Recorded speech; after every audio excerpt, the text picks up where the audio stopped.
প্রথমত একটি কথা বলতে হচ্ছে মানহাজ শব্দটি নিয়ে আলহামদুলিল্লাহ, যেহেতু এখানে অনেক জ্ঞানী গুণী ব্যক্তিরাই আছেন, মানহাজ শব্দটি অনেকেই জানেন। অনেকেই মানহাজ শব্দটি নিয়ে বাড়াবাড়ি করে, বলে যে মানহাজ আবার কী জিনিস।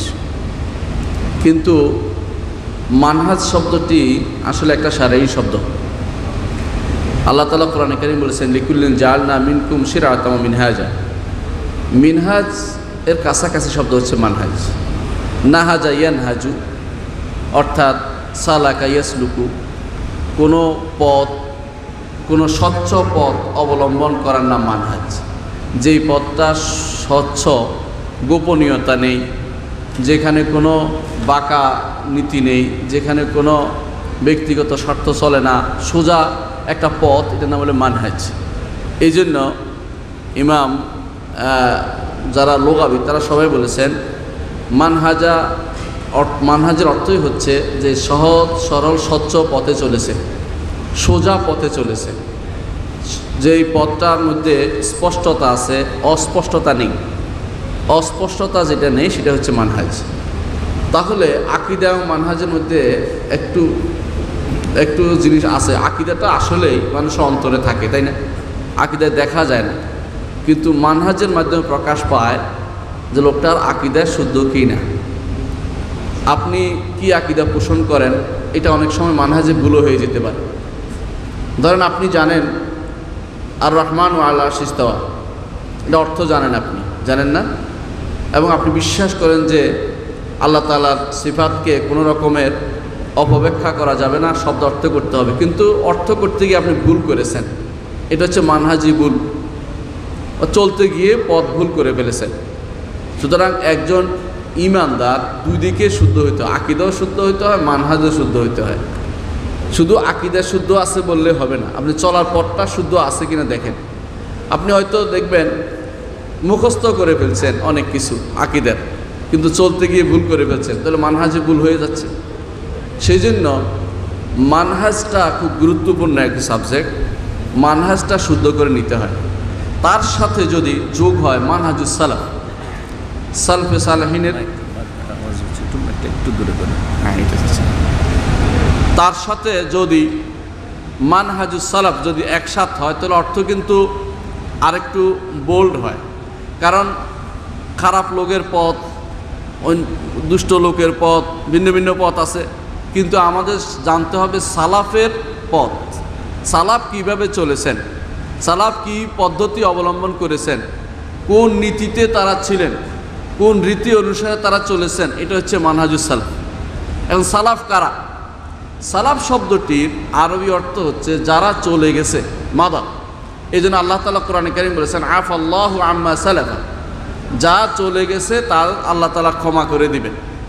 এটা হচ্ছে মূল শব্দ, যারা চলে গেছে। কিন্তু আমরা সাধারণত শুধু সালাফ বিশ্বাস বলি না, আমরা বলি সালাফুস সালেহ। দুইটা শব্দ লাগাই, একটা সালাফের সাথে একটা সালেহ লাগাই, অর্থাৎ উত্তম উত্তরসূরি, উত্তম পূর্বসূরি। উত্তম পূর্বসূরি, আমাদের উত্তম পূর্বসূরি কারা? আমাদের উত্তম পূর্বসূরি হচ্ছেন সাহাবায়ে কেরাম রিদওয়ানুল্লাহ আলাইহিম আজমাইন, বেলা মুদাফারা, কোনো ঝগড়া ছাড়া, কোনো রকমের মতভেদ ছাড়া। এরা হচ্ছে সাহাবায়ে কেরাম রিদওয়ানুল্লাহ আলাইহিম আজমাইন, হচ্ছেন আমাদের উত্তম পূর্বসূরি। তার সাথে কারা? তাবেঈনরা এবং তাবেঈনরা, যারা সাহাবায়ে কেরামকে উত্তমভাবে অনুসরণ করে চলেছেন, তারাই হচ্ছেন সালাফ, তারাই হচ্ছেন সালাফ। তাহলে সালাফের মানহাজ যদি হয়, সালাফের মানহাজ হচ্ছে ওই পথ এবং মত গ্রহণ করা যার উপরে রাসূলুল্লাহ সাল্লাল্লাহু আলাইহি ওয়াসাল্লাম চলে গেছেন, সাহাবায়ে কেরাম চলে গেছেন, এবং দ্বীনকে বুঝতে হবে রাসূলুল্লাহ সাল্লাল্লাহু আলাইহি ওয়াসাল্লাম সাহাবায়ে কেরামের জীবন পদ্ধতি অনুসারে যদি আপনি চলতে পারেন, বুঝতে পারেন, তাহলে আপনি সালফে সালেহিনের মানহাজ বুঝছেন এবং চলতে পারছেন।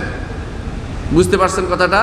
তাহলে সালাফি নেসবত, যেটা যে আমরা নিজেদেরকে নেসবত করি, যে আমরা সালফে সালেহিন অনুসরণ করি, এর অর্থ হচ্ছে এটা রাসূলুল্লাহ সাল্লাল্লাহু আলাইহি ওয়াসাল্লাম সাহাবায়ে কেরাম যেই পথে চলে গেছে এবং যেইভাবে দিনকে বুঝেছে আমাদেরকে সেইভাবে সেই পথে দিনকে বুঝতে হবে। আমরা এই যে সালাফের পথটা নিতে হবে, সালাফের মানহাজটা অনুসারে চলতে হবে, এটা কোত্থেকে পেয়েছি? এটা রাসূলুল্লাহ সাল্লাল্লাহু আলাইহি ওয়াসাল্লাম হাদিস থেকে আমরা পেয়েছি। হাদিসে আছে রাসূলুল্লাহ সাল্লাল্লাহু আলাইহি ওয়াসাল্লাম বলেছেন, সাতাফতারিকু উম্মতি আলা 73 ফিরকা কুল্লুহা ফিন্নার ইল্লা ওয়াহিদা কিলা মান হিয়া ইয়া রাসূলুল্লাহ ক্বালা মান কানা আলা মা আনা আলাইহি ওয়া আসহাবি। রাসূলুল্লাহ সাল্লাল্লাহু আলাইহি ওয়াসাল্লাম বলেছেন, আমার উম্মত 73 ভাগে বিভক্ত হবে। 73 ভাগে বিভক্ত হবে। এটা কিন্তু যারা কবুল করেছে তাদের কথা বলা হচ্ছে, অর্থাৎ ঈমানদার মানুষেই 73 ভাগে বিভক্ত হয়ে যাবে, ঈমানের দাবিদাররাই 73 ভাগে বিভক্ত হয়ে যাবে। তো রাসূলুল্লাহ সাল্লাল্লাহু আলাইহি ওয়াসাল্লাম বলেছেন, এর মধ্যে একটি ছাড়া সবাই জাহান্নামে যাবে, একটি ছাড়া সবাই জাহান্নামে যাবে। সাহাবায়ে কেরাম বললেন যে ইয়া রাসূলুল্লাহ, সে একটি কোনটি? সে একটি কোনটি? রাসূলুল্লাহ সাল্লাল্লাহু আলাইহি ওয়াসাল্লাম বললেন, মান কানা আলা মা আনা আলাইহি ওয়া আসহাবি, যার উপরে আমি এবং আমার সাহাবীরা আছেন, এটা ছাড়া সবাই জাহান্নামে যাবে। তাহলে আমাদের কার নীতি অবলম্বন করতে হচ্ছে? সালাফে সালেহিনদের নীতি অবলম্বন করতেই হচ্ছে। এটা রাসূলের নির্দেশনায়, না হলে আমরা জাহান্নাম থেকে মুক্তির কোনো সুযোগ আমাদের নেই। দ্বিতীয় হচ্ছে, অন্য হাদিসে আসছে রাসূলুল্লাহ সাল্লাল্লাহু আলাইহি ওয়াসাল্লাম, হাদিসে ইরবাদ ইবনে সারিয়া রাদিয়াল্লাহু আনহু, খুব লম্বা হাদিস, আপনারা জানেন। তিনি একদিন অনেক লম্বা সময় রাসূলুল্লাহ সাল্লাল্লাহু আলাইহি ওয়াসাল্লাম খুতবা দিলেন, সকাল থেকে শুরু করে সন্ধ্যা পর্যন্ত লম্বা সময় খুতবা দিয়েছেন।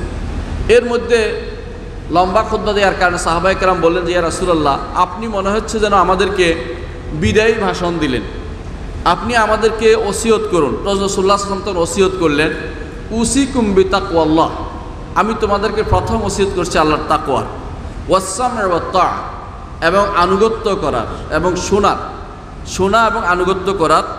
ওয়া ইন তাআম্মারা আলাইকুম আবদুন হাবশি, যদি হাবশি দাসও তোমাদের উপর আমির বানানো হয়। এরপর বলছেন, ওয়া মান ইয়াইশ মিনকুম ফাসায়ারা ইখতিলাফান কাসীরা, তোমাদের মধ্যে কেউ যদি জীবিত থাকে অনেক মতভেদ দেখতে পাবে। ফাআলাইকুম বিসুন্নতি ওয়া সুন্নাতাল খুলাফা আর রাশিদিন আল মাহদিয়িন আদু আলাই মিন বাদি আদু আলাইহা বিন নওয়াজিজ, তোমরা আমার সুন্নত আঁকড়ে ধরবে, আমার রীতিনীতি আঁকড়ে ধরবে। সুন্নত বলতে ফেকার সুন্নত বুঝাচ্ছি না, সুন্নত বলতে আদর্শ বুঝাচ্ছি। রাসূলুল্লাহ সাল্লাল্লাহু আলাইহি ওয়াসাল্লাম বলছেন যে আমার আদর্শ আঁকড়ে থাকবে, এবং আমার পরে আমার খলিফাদের, যারা হেদায়েতপ্রাপ্ত খলিফা আসবে, যে মাহদি খলিফা 4 জন আপনারা জানি, এদের রীতিনীতি তোমরা আঁকড়ে ধরবে।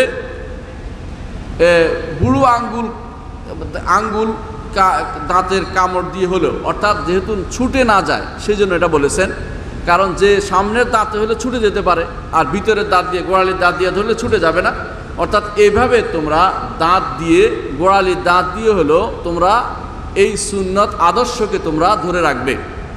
ওয়া ইয়াকুম মুহদাসাতিল উমুর, আর নতুন করে আবিষ্কার হওয়া জিনিস তোমরা পরিত্যাগ করে চলবে। তাহলে আমরা দেখতে পাচ্ছি যে দিন বলতে মূলত এইটাকে বোঝায় যার উপরে রাসূলুল্লাহ সাল্লাল্লাহু আলাইহি ওয়াসাল্লাম আমাদের রেখে গেছেন এবং যার উপরে সাহাবায়ে কেরাম ছিলেন। এইটাই হচ্ছে সহিহ দিন, এটাই হচ্ছে পরিচ্ছন্ন দিন।